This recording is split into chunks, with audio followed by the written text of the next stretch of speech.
का स्वागत है इंडिया टीवी पर। मैं साध्वी देववाणी, पतंजलि योगपीठ हरिद्वार से। आज हम बात करेंगे एपिलेप्सी के बारे में, जो कि एक बहुत बड़ी समस्या है। एपिलेप्सी की प्रॉब्लम होती है तो लोग बताना पसंद नहीं करते, हेजिटेट फील करते हैं, कॉन्फिडेंस की कमी आ जाती है और कई सारी दुर्घटनाओं की भी संभावना होती है। रोड क्रॉस करते हुए, ड्राइविंग करते हुए या किसी भी टाइम पे यदि जिसको हम मिर्गी के दौरे कहते हैं वो यदि पड़ जाएं तो उसका प्रभाव अच्छा नहीं पड़ता। तो इसीलिए एपिलेप्सी से बचना बहुत ज़्यादा ज़रूरी है। नॉर्मली क्या होता है, एपिलेप्सी के लिए दवाइयाँ लेते हैं और बताना पसंद नहीं करते, इसलिए छुप छुप कर भी दवाइयाँ लोग खाते हैं। बताते नहीं है कि ये समस्या है, लेकिन इसमें कोई दिक्कत नहीं है। आप बताएं, आप उसके लिए जो उपचार है उसको जानें और उसको करें।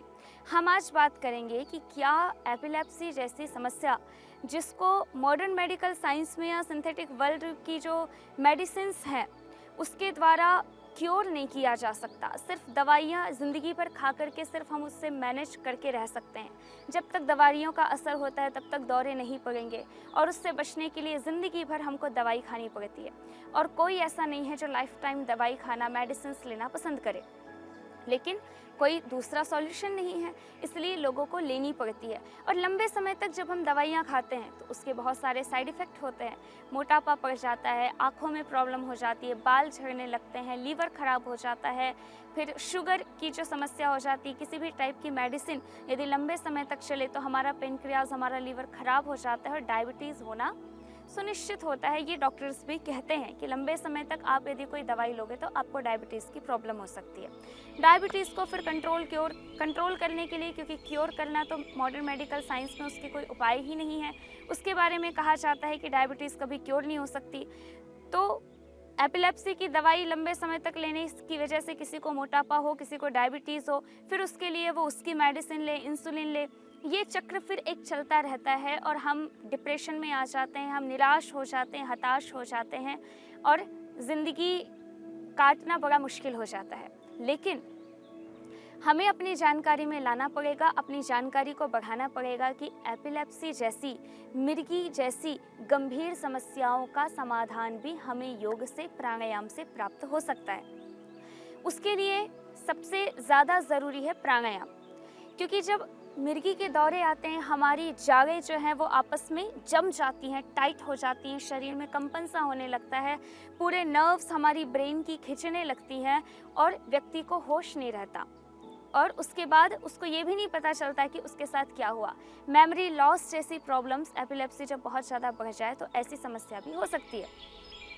कुल मिलाकर के यदि हम अपने ब्रेन की प्रोग्रामिंग सेट करें, यदि हम अपने ब्रेन को हेल्दी बनाएं, अपने मस्तिष्क की जो नर्व्स हैं, जो न्यूरॉन्स हैं, उसको यदि हेल्दी बनाएं तो हम एपिलेप्सी जैसी समस्याओं को सिर्फ कंट्रोल ही नहीं, क्योर कर सकते हैं।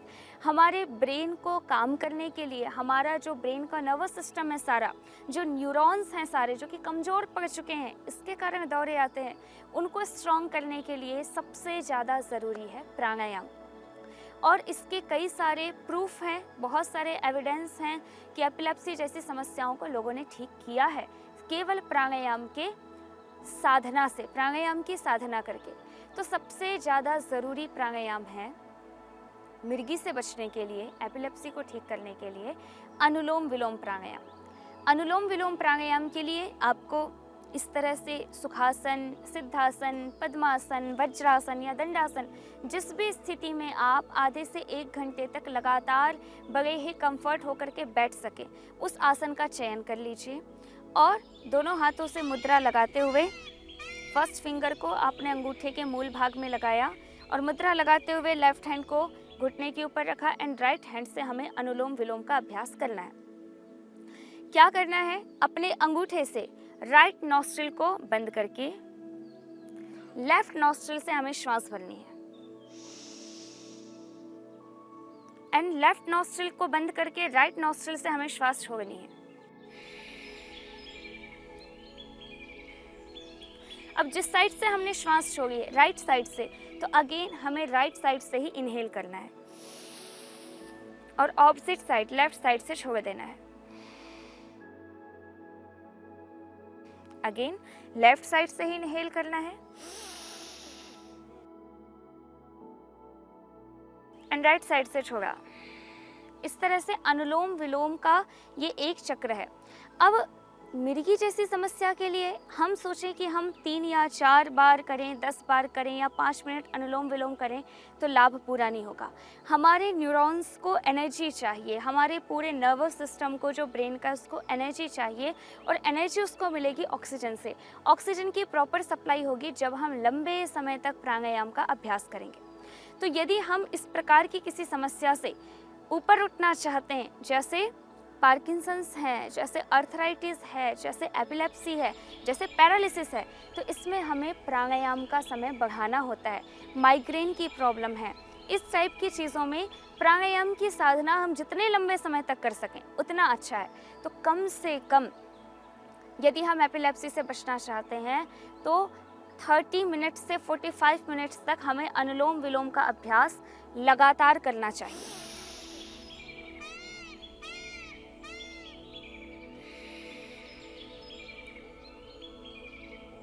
शुरुआत में हमारी हैबिट नहीं है, बोर हो जाते हैं, मन इधर उधर भागता है, हाथ दर्द होने लगता है, तो हमें एक संकल्प के साथ, एक अनुष्ठान की तरह करना पड़ेगा कि किसी आप साथ में कोई काम सी म्यूज़िक चला सकते हैं, आप अलार्म लगा सकते हैं कि इतनी देर मुझे कंटिन्यूसली करना है, एक संकल्प के साथ, और फिर उसके बाद ही मुझे रुकना है। राइट हैंड यदि आपका थोड़ा पेन हो तो लेफ्ट हैंड से कर लीजिए, कोई दिक्कत नहीं है।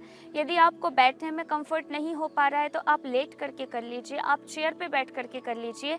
अनुलोम विलोम प्राणायाम ऐसा है कि आप भोजन के बाद आधे घंटे को छोड़ करके सुबह से शाम तक, रात में किसी भी टाइम अनुलोम विलोम का अभ्यास कर सकते हैं, क्योंकि ये एक श्वास लेने की क्रिया मात्र है।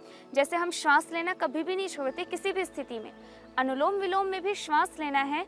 अंतर सिर्फ इतना आता है कि हम उसको एक डायरेक्शन दे देते हैं, तो वो नॉर्मल से कंपैरेटिवली एक्स्ट्रा पॉजिटिव इफेक्ट हमारे पूरे नर्वस सिस्टम पे, हमारे एक एक सेल पर, एक एक टिश्यू पर, एक एक ऑर्गन पर डालने लगता है। तो ये अनुलोम विलोम का लाभ है। कम से कम 1 घंटा, ना हो पाए तो आधा घंटा अनुलोम विलोम का अभ्यास करें, उससे मिर्गी की समस्या में बहुत ज़्यादा लाभ हमें प्राप्त होगा। तो आइए कम से कम 4 से 5 बार हम लगातार मन को एकाग्र करके, बैक स्ट्रेट, आपकी गर्दन सीधी, हाथ मुद्रा में रहेंगे, आंखें बंद, मन को एकाग्र कीजिए और अपने श्वासों की गति पर ध्यान देते हुए आइए प्रतीकात्मक रूप से हम 3 से 5 बार अनुलोम विलोम का अभ्यास करें। लेकिन आपको यदि एपिलेप्सी से, मिर्गी से बचना है तो कम से कम आधे घंटे से भी ज़्यादा अनुलोम विलोम का अभ्यास हमें करना चाहिए। आइए प्रारंभ करते हैं।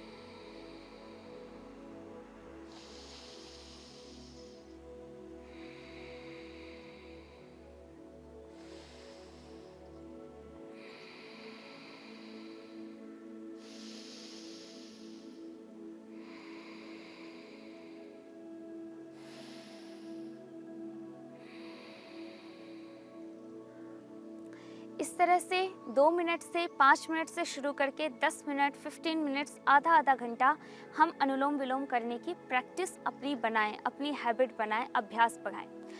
फिर एपिलेप्सी के लिए दूसरा बहुत अच्छा प्राणायाम है जो बहुत ज़्यादा रिलैक्स हमारे माइंड को, हमारे पूरे अस्तित्व को करता है, वह है भ्रामरी प्राणायाम।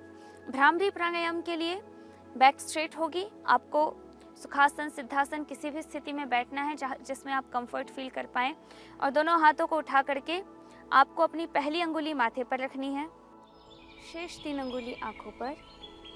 इन दोनों अंगूठे से अपने कानों को बंद करना है, कान अंगूठे से बंद, और मुख और नासिका से ओंकार का नाद एक भ्रमर की तरह, जैसे भौरे गुंजन करते हैं उस तरह से गुंजायमान होना चाहिए ओम की ध्वनि। तो इस तरह से 3 बार आइए भ्रामरी प्राणायाम का अभ्यास करें। लंबा गहरा श्वास भरें,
दोनों हाथों को घुटनों पर रख दीजिए। इस प्रकार भ्रामरी प्राणायाम का अभ्यास कम से कम 11 बार से 21 बार तक अवश्य करें प्रतिदिन। शुरू में हम बहुत छोटी श्वास ले पाते हैं, लेकिन प्रैक्टिस से हम लंबी श्वास लेंगे। ये जो ओंकार की ध्वनि हम अपने मुंह को बंद करके नाक से और मुंह से उच्चारण करते हैं, उससे हमारी पूरी बॉडी में एक अलग ही वाइब्रेशंस क्रिएट होती है और वो वाइब्रेशन हमारे पूरे एग्जिस्टेंस को एक नई दिशा देती हैं। हमारे पूरे अंदर एक सात्विकता, एक स्फूर्ति, एक ताजगी, एक डिवाइन एनर्जी क्रिएट हो जाती है, जिससे सिर्फ एपिलेप्सी या सिर्फ मिर्गी या सिर्फ माइग्रेन ही नहीं, हर प्रकार से हमारा पूरा शरीर संतुलित हो जाता है, बैलेंस्ड हो जाता है। तो इस तरह से भ्रामरी प्राणायाम का अभ्यास शुरू में 3 बार, 5 बार, फिर 11 बार, 21 बार तक भ्रामरी प्राणायाम का अभ्यास करें। तीसरा प्राणायाम है जो अति उत्तम है, वो उद्गीत प्राणायाम है। इसी तरह से फर्स्ट फिंगर और अंगूठे के अग्रभाग को आपस में मिला करके दोनों घुटनों पर रख लें। आंखों को बंद कीजिए और इस बार मुख से ओंकार का उच्चारण करना है। लंबा गहरा श्वास भरें।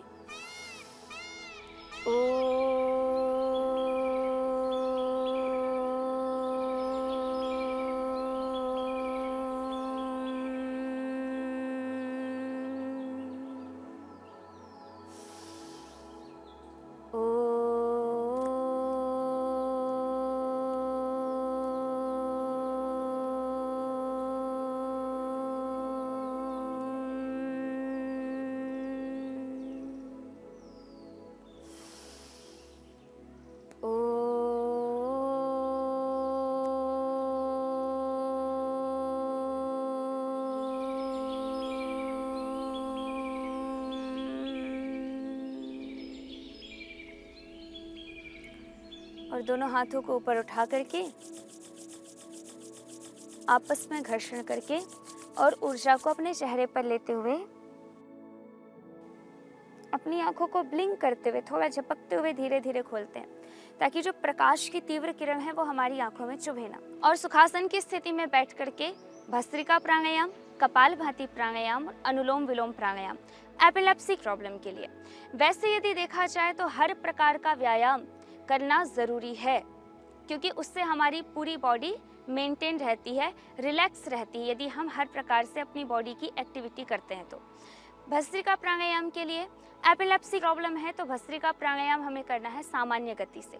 सामान्य गति का अर्थ है कि हम श्वास पूरी भरें, बहुत आराम से लंग्स में पूरी श्वास हमें भरनी है और पूरी आराम से छोड़नी है, बहुत ज़्यादा जोर नहीं लगाना है। लॉन्ग ब्रीदिंग, डीप ब्रीदिंग हमें करनी है, इनहेल करना है डीपली एंड एक्सहेल करना है डीपली।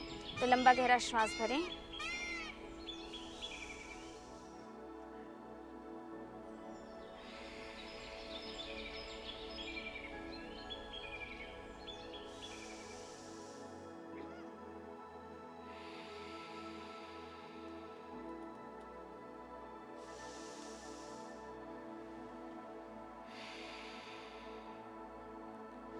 ऐसे 5 to 10 मिनट डीप ब्रीदिंग करें और फिर उसके बाद करें कपालभाति प्राणायाम।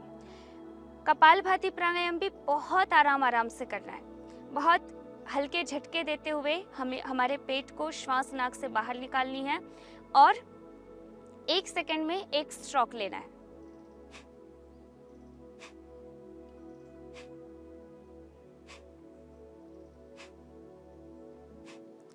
इस तरह से कपालभाति प्राणायाम का भी अभ्यास 15 to 30 मिनट्स हम डेली करें।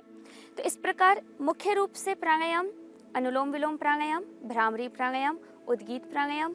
अनुलोम विलोम कम से कम आधा घंटा, भ्रामरी प्राणायाम रिपीटेशन एटलीस्ट 11 to 21 टाइम्स, उद्गीत प्राणायाम 11 to 21 टाइम्स।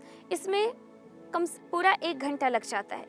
इतना भी यदि हम डेली पूरी प्रामाणिकता से कर लें तो रिजल्ट हमें खुद 1 महीने के अंदर ही नहीं, 15 दिन में अंतर दिखने लग जाएगा कि हमें दौरे आने बंद हो जाएंगे।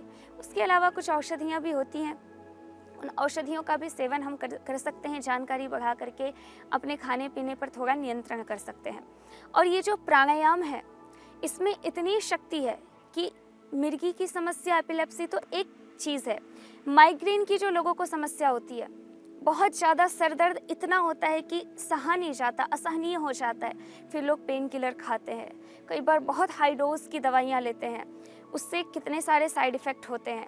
शुरू में नहीं पता चलता जब हमारी बॉडी में एनर्जी है या जब हम युवावस्था में हैं, बाद में फिर कई प्रकार की प्रॉब्लम्स क्रिएट होने लगती है बॉडी में और फिर हम सोचते हैं कि क्यों इतनी समस्याएं हो रही हैं। तो माइग्रेन हो या पैरालिसिस हो कि शरीर चल नहीं पा रहा है, चलना फिरना बंद हो गया, उठना बैठना बंद हो गया, उसमें भी यदि दिन भर अनुलोम विलोम प्राणायाम का अभ्यास किया जाए, ऑक्सीजन की जब प्रॉपर सप्लाई होती है तो हमारी बॉडी रिस्पॉन्स करने लगती है, हमारे हाथ पैर हिलने लगते हैं, मूवमेंट होने लगता है, हम फिर बिना सहारे के चलना ही नहीं, फिर दौड़ना भी शुरू कर देते हैं, कार्य अच्छे से होने लगते हैं।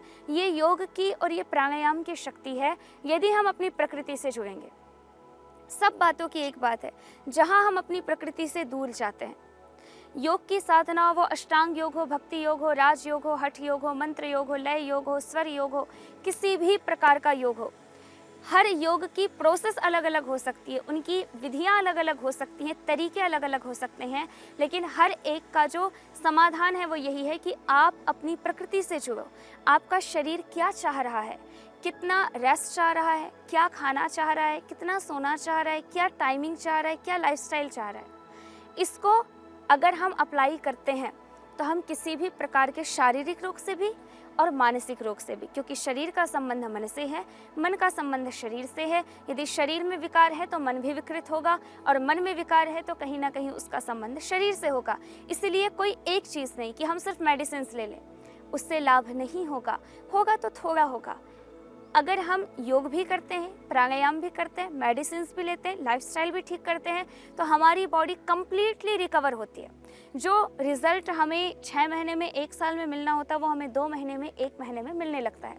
तो इस प्रकार एपिलेप्सी से बचने के लिए जो आपको प्राणायाम बताए गए, उन प्राणायाम का अभ्यास करें और धीरे धीरे उस समस्या से ऊपर उठ करके फिर फिजिकल एक्टिविटी भी शुरू करें। हेल्दी है ज़्यादा, वेट ज़्यादा है तो वेट को कम कीजिए, क्योंकि सारी जो बीमारियां हैं वो कनेक्टेड होती हैं आपस में। फैट की वजह से बहुत सारी प्रॉब्लम है, फैट कम हो जाएगा तो अपने आप मैक्सिमम समस्याएं दूर हो जाएंगी। लंग्स कमज़ोर है, हार्ट कमज़ोर है, हमारा पेट खराब है, पेट में खाना नहीं पचता, डाइजेशन यदि ढंग से नहीं होता, उसकी वजह से बहुत सारे रोग हो जाते हैं। तो कुल मिलाकर के सारी चीज़ें जो कनेक्ट है, हमको पूरे अपने एग्जिस्टेंस को ठीक करना है। तो प्रॉपर एपिलेप्सी के लिए प्राणायाम अच्छा है, पर फिजिकल एक्टिविटी, थोड़ा रनिंग, हल्का यौगिक जॉगिंग, हल्का सूर्य नमस्कार, थोड़ा दंड बैठक, धीरे धीरे करते हुए, बढ़ाते हुए और पूरी एनर्जी के साथ अल्टीमेट स्थिति अपनी बॉडी के सामर्थ्य को, शरीर के सामर्थ्य को इतना बढ़ा लें कि इतनी एनर्जी आ जाए कि 24 घंटे में कम से कम हमारा एक टाइम तो ऐसा होना चाहिए कि इस बॉडी से इतना वर्कआउट हो कि शरीर के एक एक रोम से पसीना निकल जाए। तो ये सारी चीज़ें जब हम लाइफ में लाएंगे तो अपने आप हम सारे शारीरिक रोगों से, मानसिक रोगों से ऊपर उठ जाएंगे, हम अपने एक अलग ही चेतना के स्तर में पहुंच जाएंगे। तो इन्हीं सारी जानकारियों के साथ यदि आप एपिलेप्सी की समस्या के शिकार हैं, मिर्गी के दौरे यदि आपको पड़ते हैं, तो आप कंटिन्यूसली आज से ही अनुलोम विलोम, भ्रामरी और उद्गीत का अभ्यास शुरू कीजिए। जितनी रिपीटेशंस बताई उतनी रिपीटेशन कीजिए, जितना टाइमिंग बताया उतने टाइम तक इसका अभ्यास कीजिए, डेली कीजिए, निरंतरता से कीजिए, आपको अवश्य लाभ मिलेगा। तो इस जानकारी के साथ आज हम विदा लेते हैं। किसी एक नए टॉपिक के साथ, किसी एक डिजीज़ पर बात करते हुए फिर से आपसे मिलेंगे इंडिया टीवी पर ही। तब तक के लिए नमस्कार।